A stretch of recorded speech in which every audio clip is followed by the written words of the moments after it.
Hola. I'm very excited to be here today and to share a little bit about my story. So, when I was a child, I received a piece of advice from my parents.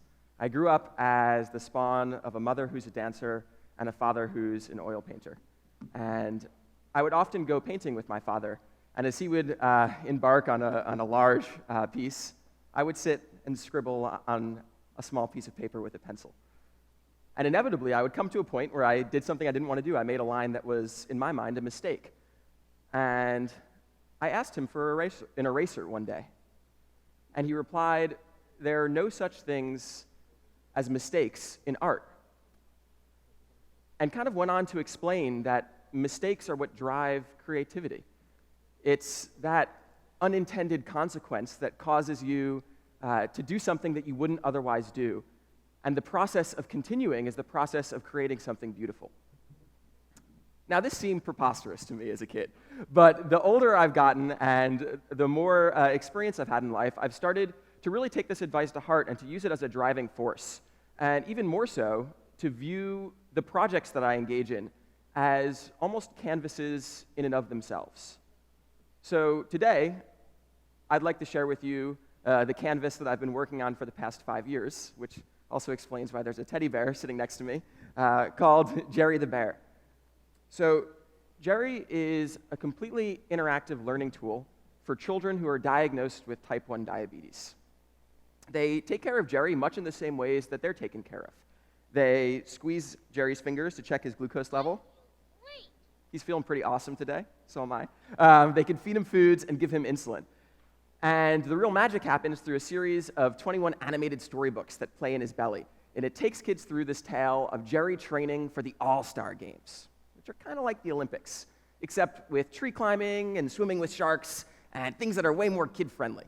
And hidden behind all of these stories is a curriculum that walks kids through everything that they'll have to learn to take care of their disease, from how to count the carbohydrates that enter their bodies to what to do on a sick day and how your care management changes. And while what I'm holding in my hands is a rather polished product, it certainly has refinements that can be made, what I find it most interesting to talk about isn't the product, but the process of how you go from a sketch on a piece of paper or an idea in your head to something that's in the hands of your users. And the reason why that line between point A and point B isn't straight is because this process is driven by mistakes. It's actually, all it's about is continuing through those and learning from them. So for Jerry, the process started with a very simple question.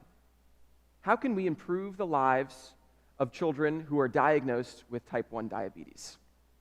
Now, for me, this question strikes close to home. So when I was a child, I was diagnosed with human growth hormone deficiency. As you can see, I was pretty short. This was me at my elementary school graduation. And so what it meant is that throughout my childhood, I basically had an injection every day so that I can grow. And while this was certainly very influential on me as a child, as I grew older, I realized that this really pales in comparison to what a range of other children experience in their day-to-day lives, particularly kids with type 1 diabetes. So for these children, their pancreas stops producing what's called insulin. So whenever they eat sugar, they have to take insulin. So they have to prick their fingers about 8 times a day to measure their blood glucose level. They have to take an injection after every meal. And they have to count every single carb that enters their body so that they can correctly dose themselves. And for these kids who are diagnosed between the ages of 3 and 7, this is an incredibly difficult thing to understand and to deal with. And it's made more complicated by the fact that at that age, these kids are not allowed to practice their own medical procedures. So what happens is that their parents end up taking care of them, and children kind of feel left out of the process. So when we started with this question, the first thing that we did is we went and we talked to users. We talked to actual families. And we noticed a really cool insight. All of these children were taking care of their stuffed animals as if they had diabetes. So they would prick the fingers on their teddy bears, on their stuffed lions, their elephants. They would draw little insulin pumps on pieces of cardboard and staple it to their fur. And we were kind of amazed by this. We took a step back, and we said, hey, it's almost as if these children are projecting their emotions onto their stuffed animals as a way of coping. And so we asked ourselves whether we could bring that experience to life, and whether we could do it in a way that was educational. And so that's where the idea for Jerry originated from. This is actually one of the first sketches on a Post-it note. This was taken off of the Post-it note onto the computer, where we conceptualized this idea. And then came the hard part, because as a team, we had no clue how to make anything like this. We didn't know anything about circuitry, electronics, robotics, transistors, resistors, photoresistors. But what we knew is that we believed in this idea, and we loved this idea. We wanted to make it. And so we set an audacious goal that in 10 weeks, we would build a prototype and we would test it with a child. And at this time, I was in school. I was a junior in college. And so what we did is we surrounded ourselves with the best professors and mentors that we could find, and we started building. And along the way, it was an arduous process, especially starting from square zero. The amount of times that circuits didn't work. Jerry caught fire once because I had wired him incorrectly. Code didn't compile because we were missing things like semicolons. It drove us mad. But at the end of those 10 weeks, we had this. You're allowed to laugh, yes? So the only thing that this girl's arm is blocking is that bear's head is right about to fall off of its body. The only thing that's holding it on are 3 2-inch-long metal nails that attach the fur around its neck to its hard modeling foam chest. But we loved this bear. It was the culmination of all the work that we had produced, all of those long nights, blood, sweat, and tears. And the real moment came when we took this bear and we went and tested it with a child. His name was Adam, who lived out in a suburb of Chicago, which is where we were based out of at the time. And I'll never forget this. We piled into our friend's red Mustang. We had brought a blanket to put over Jerry because we wanted to conduct a clean introduction interview and exit interview without biasing them on their views. And so we walk up to the front door, and Adam and his little brother are standing beside their mother, their eyes and their face plastered against the glass of their front door. They're so excited to meet Jerry.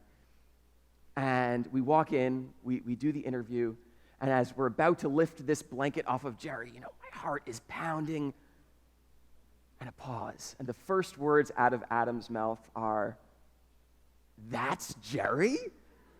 He looks nothing like what I thought." And he proceeds to rip him to shreds, everything that's wrong with him, from the fact that his blood glucose level was only 2 digits to that he could only say a few things.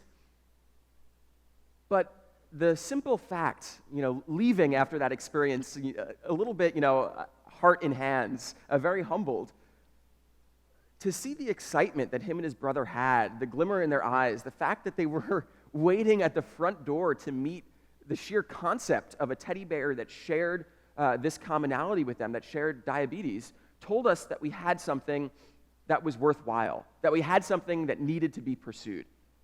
And what it drove forward for me was the next 4 years of my life, going through 29 different prototype iterations of Jerry and testing with over 350 children.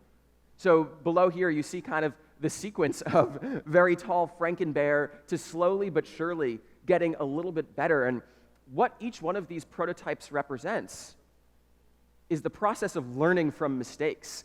Each one of these taught us something. And the fact that we built it and got it into the hands of those users taught us how to improve it. What were the areas that were working really well, and what were those that kids did not understand at all?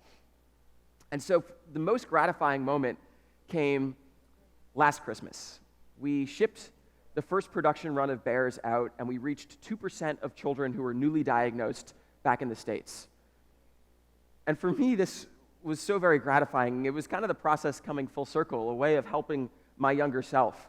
And over the past couple of months and over the past year, we've just been getting these photos that have poured in from families sharing the real impact that Jerry's had on their lives. Kids that have gotten over their fear of finger pricks and insulin injections, children that have used Jerry to learn how to count carbohydrates. And at the age of 4 years old, that also means using Jerry to learn math.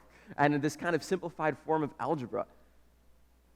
And it's all about kind of this moment that I'm about to play. Who is that? Jerry!